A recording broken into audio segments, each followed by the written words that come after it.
एक गांव में एक बड़ा साहूकार रहता था। साहूकार बहुत पैसे वाला था। आसपास के कई गांवों में उसका बड़ा नाम था। लेकिन इस साहूकार को अपने पैसों का बड़ा घमंड था। साहूकार को कई सालों बाद एक संतान प्राप्ति हुई थी। साहूकार ने अपनी इस खुशी को मनाने के लिए अपने घर पर एक बहुत बड़ा कार्यक्रम रखा, जिसमें उसने सिर्फ ऐसे रिश्तेदारों को जो पैसे वाले थे बुलाया था। पास के ही गांव में साहूकार की खुद की सगी बहन भी रहती थी। क्योंकि इन दिनों उसकी आर्थिक परिस्थिति कुछ अच्छी नहीं थी, इसलिए उसने अपनी बहन तक को इस कार्यक्रम के लिए नहीं बुलाया। साहूकार ने जिस कार्यक्रम का आयोजन किया था वह इतना भव्य था कि इस कार्यक्रम की चर्चाएं हर गांव में होने लगीं। यह खबर उस साहूकार की बहन तक भी पहुंच गई। बहन को यह जानकर बहुत ज़्यादा खुशी हुई कि इतने सालों बाद उसके भाई को आखिरकार संतान प्राप्ति सुख हो गया। बहन ने सोचा कि भाई गलती से उसे इस बारे में बताना भूल गया होगा और अपने को भला कोई न्योता देता है। भोली बहन जिस दिन वह कार्यक्रम था उस दिन सुबह सुबह ही अपने भाई के घर जाने के लिए निकल पड़ी। रास्ते में अपने पुराने मैले कपड़े देख उसे ख्याल आया कि अगर किसी और के घर जाना होता तो मैं ऐसे कपड़ों में जाने की सोचती भी नहीं, लेकिन मैं तो मेरे अपने घर मेरे मायके जा रही हूँ। वहाँ मुझे ये सब सोचने की कोई ज़रूरत नहीं है। जैसे ही वह अपने मायके पहुंची, बहन जैसे ही अपने भाई की तरफ उससे मिलने के लिए बढ़ी, भाई अपनी बहन को ऐसे मैले पुराने कपड़ों में देखकर भाई ने उससे मिलना तो दूर बल्कि तुरंत बहाना बनाकर वहां से निकल गया। बहन ने सोचा, इतने लोगों में बेचारा अकेला भाई क्या क्या करे, ज़रूर उसे कुछ काम याद आ गया होगा, इसलिए वहाँ से चला गया होगा। बहन ने सोचा, ठीक है, पहले खाना खा लेती हूँ, फिर बाद में आराम से भाई से मिल लूँगी। बहन खाना खाने के लिए पंगत में बैठी। साहूकार ने देखा सभी कीमती पोशाक पहने लोगों के बीच उसकी बहन जो पुराने मैले कपड़ों को पहनकर बैठी है, यह साहूकार से देखा नहीं गया। उसने अपनी बहन को अपने पास बुलवाया, भला बुरा सुनाया और वहाँ से जाने के लिए बोला। बहन ने अपने सपने में भी नहीं सोचा था कि उसके साथ कभी ऐसा व्यवहार भी हो सकता है, और वह भी उसके खुद के मायके में। बहन तुरंत अपने घर ससुराल जाने के लिए चल पड़ी।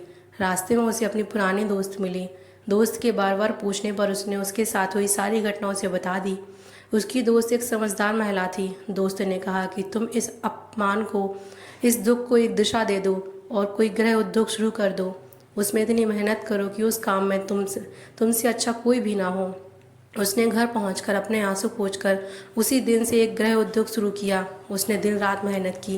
कुछ ही सालों में आसपास के 50 गांवों में उसका नाम और रुतबा काफ़ी बढ़ गया और अब वह पैसों के मामले में अपने भाई से भी ज़्यादा बड़ी बन गई। भाई को भी जब यह पता चला तो उसने सोचा कि एक बार उससे मिलकर आया जाए। वह जब अपने उसके घर पहुंचा तो बहन ने उसका किसी राजा महाराजा की तरह स्वागत किया।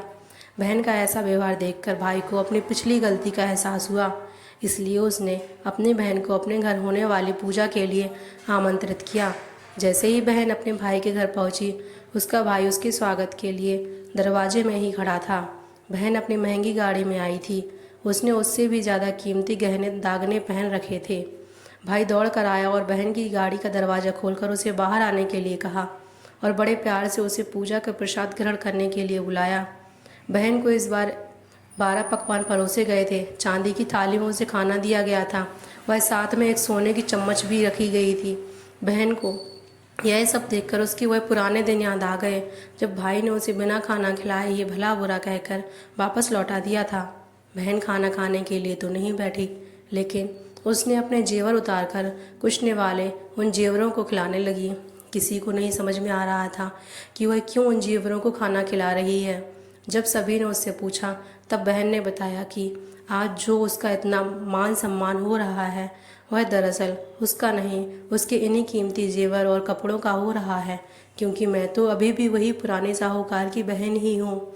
अगर कुछ बदला है तो वह मेरी परिस्थिति है, मेरे कपड़े और गहने हैं। भाई ने अपनी गलती का एहसास होने पर इस बार अपनी बहन के पैर पकड़कर माफ़ी मांगी। बहन जो पहले भी अपने भाई से निस्वार्थ प्रेम करती थी, उसने अपने भाई को माफ़ कर दिया और उसे गले से लगा लिया। पैसा खर्च हो जाए तो आप बाद में भी कमा सकते हो, मगर रिश्ते खर्च हो जाएं तो दुनिया का सारा धन भी आपको उन्हें वापस नहीं दिला सकता है।